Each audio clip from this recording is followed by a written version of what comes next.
In a hidden corner of the world, gold is not just a symbol of wealth, it's a thriving underground economy. Here, it's cheaper than you could ever imagine. This precious metal fuels an underground economy riddled with danger, secrecy, and crime. Here, it's a lifeline for some and a curse for others.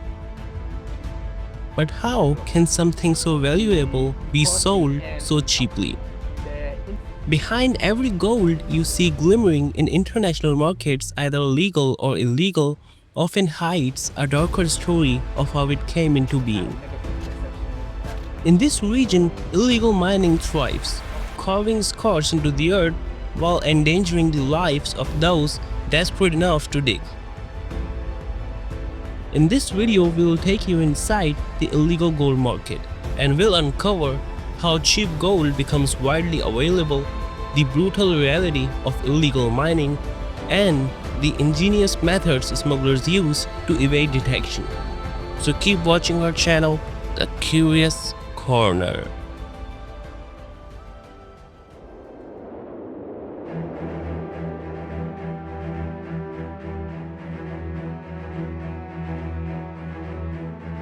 In the Venezuelan portion of the Amazon rainforest, far away from the country's capital, lies one of the richest gold reserves on the planet. Here, gold isn't mined in industrial complexes but is painfully dug out by hand. With minimal supervision and devastating consequences.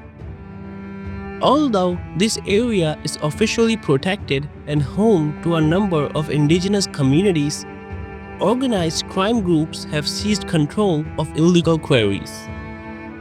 These miners often rely on crude methods that involve mercury, a toxic substance that not only damages their health but poisons rivers, wildlife, and communities downstream. Till now, areas equivalent to 40,000 soccer fields is deforested, and approximately 3,000 illegal mining locations are in place. During the past few decades, Venezuela has faced extreme socio-political crisis, which expanded illegal activity and political corruption. The region experienced the highest inflation rate, chronic shortages of food and medicine, and the collapse of public services like electricity and clean water, leading to extreme crime rates and the development of various criminal organizations.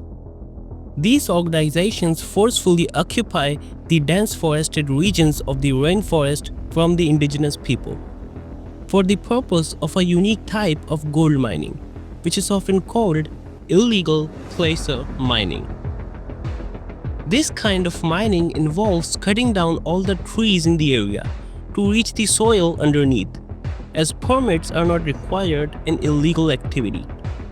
Simple tools like shovels and pickaxes are used to dig up soil where they think gold is hidden. From nearby rivers or streams, huge amounts of water are used to wash the soil and separate the gold.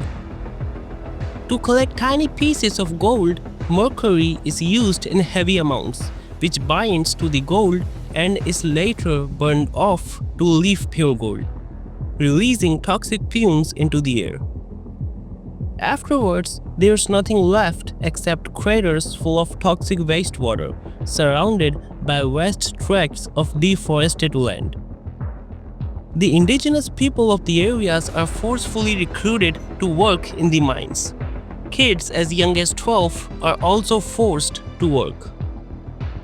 Most of these mines are controlled by the Revolutionary Armed Forces of Colombia, which is a neighboring country of Venezuela. Most of the famous armed criminal organizations of Colombia are involved in gold mining in Venezuela. Once extracted, the gold makes its way to bustling local black markets, where it's traded at shockingly low prices, as low as $5 to $10 per gram, because it bypasses taxes regulations, and certifications required in legal markets.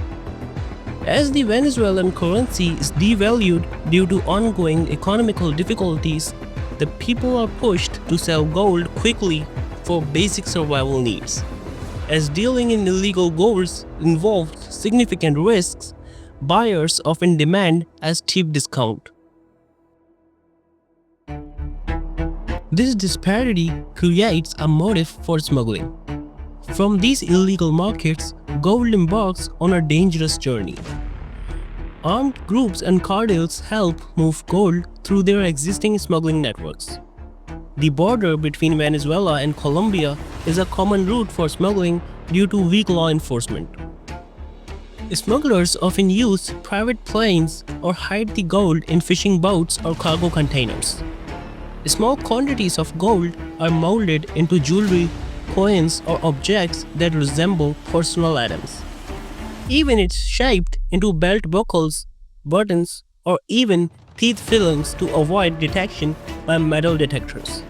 The goal is to take the gold to the destination point for a process called gold laundering, which is in most cases done in storage facilities near borders or export hubs. In gold laundering, the illegal gold is mixed and melted with legally mined gold, making it indistinguishable. And then the mixed gold is sold as part of a legitimate shipment. Smugglers forge documentation and bribe officials to certify the shipment as legal. Despite the massive difference in weight, the gold is shipped to countries with less strict regulations, such as Brazil or Suriname, where refineries process the mixed gold into bars or other forms. Once refined, it is nearly impossible to trace the origin of the gold and can be sold on legitimate markets such as Dubai, Switzerland, and Turkey. As international buyers rarely question the origin of refined gold. To avoid cash transactions, smugglers use cryptocurrencies to settle deals online, reducing physical trails and making it harder for authorities to trace financial transactions. The gold, which continued its journey from $5 to $10 per gram, is sold for $80 to $85 per gram. Some smugglers also mix gold with other metals or alloy it to make it less recognizable as pure gold during inspections. Laptops, mobile phones, and other electronics are used to evade security checks. Mules carry gold in luggage or hidden packages on passenger planes. Once delivered, the gold is separated and sold. But this is the most risky method, and in most cases, smugglers get caught while going to bigger countries. This type of smuggling often occurs in countries like India and Pakistan, as specifically in India, gold is too much expensive due to massive demand. But these are just a few countries we are mentioning. The problem of gold laundering is huge. Different countries use different methods to infiltrate illegal gold in legitimate markets. However, some countries and organizations are trying to stop gold laundering by using blockchain technology systems to track gold from mine to market. This creates a digital trail that makes it harder for illicit gold to infiltrate legitimate markets. But many nations lack the resources, technology, or political will to tackle gold laundering effectively, especially when the most elites and powerful people are involved in it. Solving the problem of gold laundering requires systematic changes. The demand for cheap gold in high quantities fuels this network. Until the global appetite for gold is matched with robust enforcement and ethical sourcing, this shadowy trade will likely persist. Thank you so much for watching. Please like and subscribe our channel, The Curious Corner, for more fascinating content.